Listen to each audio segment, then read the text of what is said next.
Hello again and thanks for joining. So this is a collection of very old Marklin rolling stock, all made out of tin plate. It harks back to the very earliest models that Marklin were starting to make, and they've lasted all these years up till today in relatively good condition. But if you're after some retro stuff, then these might be worth checking out. And we'll start off with the one at the front. So this is a small second class four-wheel coach, and it's an all metal construction. You can see the tin plate here, how it's put together through the chassis and bent over. We have couplings which have a spring to give it a bit of articulation, and we've got wheels with massive flanges on them.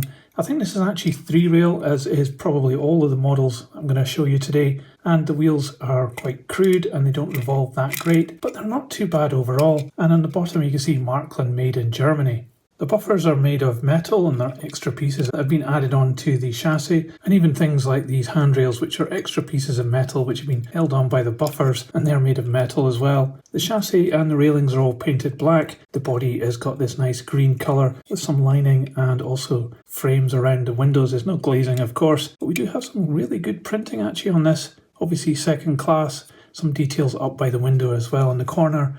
And if we look at the end, we've got some planking detail and also the window surrounds and a little door handle printed there too. The roof is a separate piece which has been painted silver. Again, it's metal and it has some pressed items on the top here. It's got an acceptable amount of detail for the time.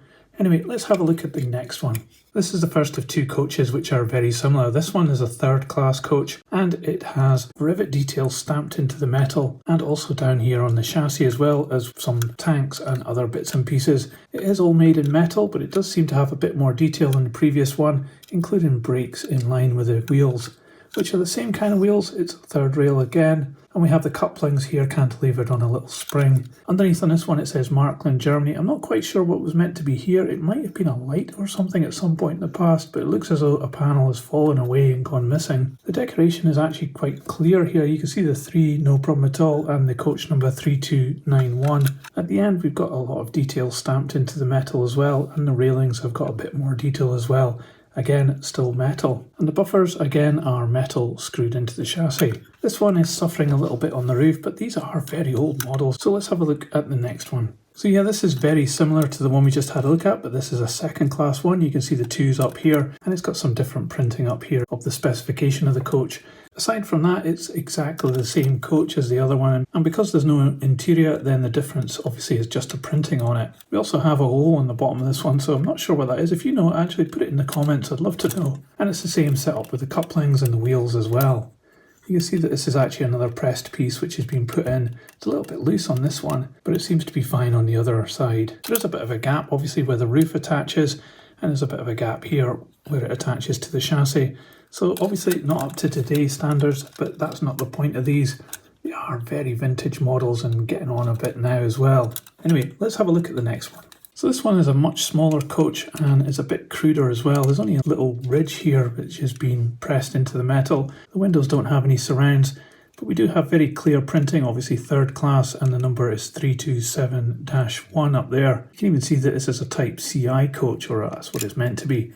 But there's a lot less detail on this one. It still says Marklin made in Germany, and we have the cantilever couplings with a spring in between, and the same kind of wheels, again for 3 rail, but no brakes on this one. You do have some spring detail pressed in here, and of course the handrails and buffers are all metal again. The interior seems to be a yellow colour on this one. I think it was the same on some of the other ones as well, so it has been painted on the inside as well as the outside.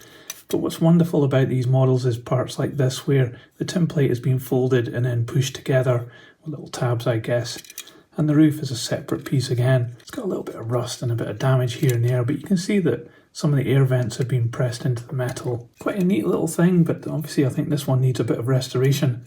Let's have a look at the next one. Talking of restoration, there's no getting away from the fact that the roof of this baggage car is very rusty. And that is going to be an issue with some of these models, because as they get older, obviously the metal is going to maybe rust like this one has. Although strangely, this part at the top here has not done that in the grey. So I don't know why the roof has done it and this part hasn't. Maybe this is actually plastic. Oh yeah, it's actually plastic. Okay, so that explains it. Strange, it's got a plastic piece on it. Everything else we've seen today is just made of all metal. But this has got a lot more going for it. It's got some rivets here. It seems to be quite dirty though, but it is a very old wagon. But still the printing is clear. You can see 3294. And one of the things I really like about this is that the doors actually open and they slide back and forth, but only these ones here, not these ones here. And on the chassis there's a bit more going for it around the spring detail. It's been modelled a bit better, and the brakes are now separate onto this piece here where the wheels attach. These wheels don't go around very well at all, but I think it's maybe because they're a bit rusty. It's still the same type of wheels and the same kind of couplings.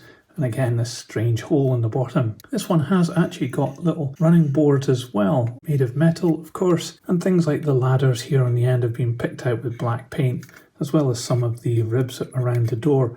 And you can see the door handles actually picked out in yellow. The little steps here have had a bit of a bash in the past and are a bit out of shape. And I think this baggage van has a lot going for it, much more than the coaches. It looks quite cool. But again, this is maybe one that could be ripe for restoration. Let's have a look at the last one. So this is different to everything else because it is a bogey coach. And we also have glazing on this one. Quite unusual for an old Tinplate model, I think. It has printing, but it's very simple with the first and the second class, and it has some cream little boxes here, which I think are representing name boards, but there's no details on it. This one seems to have some white stuff around the doors here. I'm not quite sure why that's happened. The roof, again, is a separate piece in grey metal, and it has some air vents and hatches punched into it, which look not too bad, I suppose. The doors look quite good. I like the amount of detail around there. The ends of the coaches seem to have this bit of a space at the top here, which isn't so great. But again, as normal, we have a metal chassis and metal buffers. This one, obviously with the bogies, have a bit more detail here with the springs. It looks quite good actually. We have the same kind of wheels, again for 3-rail, and we have a little box here attached onto the chassis as well, just in the middle. And once more, the couplings, same setup with the springs and a bit of cantilever there. So each of these coaches have a bit of different character to them, and they probably all weigh differently. So let's put them on the scales and we'll check them out. So the bogey coach we were just having a look at is 126 grams. The larger design of coaches, they're 77 grams. And the baggage car is also 77 grams. The smaller of the coaches weighs 57 grams. And finally, the first coach that we had a look at is 53 grams.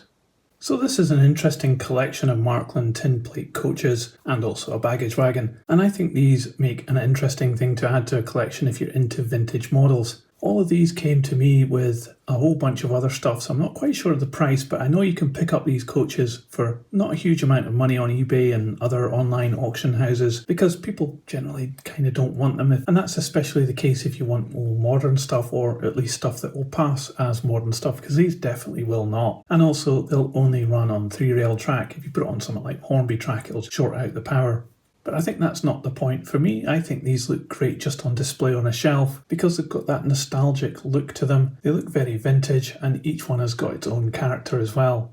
Out of this collection, I actually like the baggage car the most. Obviously it needs a bit of work on the roof there, but these can end up being really nice little projects that you could tinker away with in your own time. They're not difficult to fix up, and they offer you something a bit different to mess around with. I'm really quite surprised that these don't command a bigger price because of their age. They represent some of Model Railway's historic items, and you could imagine these in a museum. So they're worth buying if you collect model railways or collect vintage model railways.